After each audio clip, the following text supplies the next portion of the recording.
नाहीये. मी तो वंशस्थ कैवारी दशरथाचा करतो उपकारी ही कथा निज निर्धारी अवधारी गा श्रीरामा.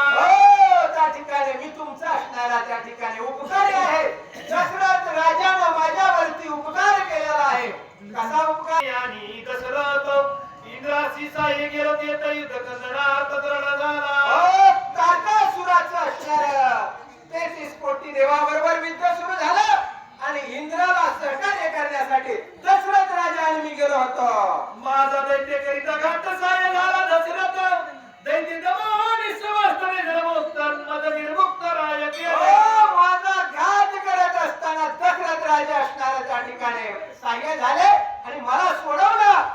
असं तुमच्या बापाने केलेला माझ्या सब दैत्य दमन समस्त दृष्टी करून यारी मंडळ दैत्य निर्धारित काळ प्रीती गोपाळ पूजिला.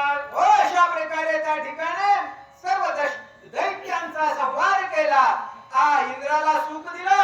इंद्राने त्या ठिकाणी राजाची पूजा केलेली आहे. इंद्र अत्यंत सुखावली राया दिला मुकुटमणी आम्हादोघांती पूजून याती सन्मानी गौरवले. इंद्राला आनंद झाला. इंद्राने असणारा मुकुटमणी काढला आणि त्या ठिकाणी राजाची पूजा केली.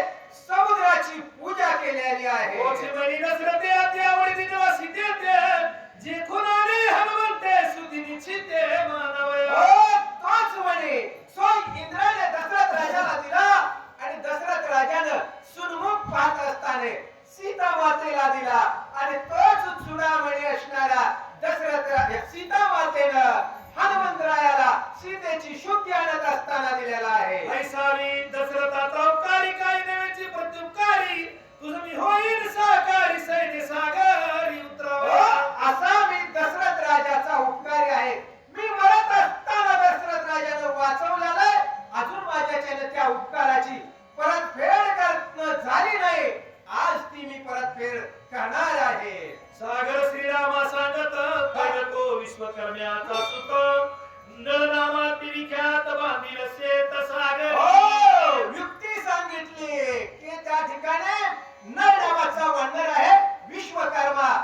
जगाचा असणारा कारागीर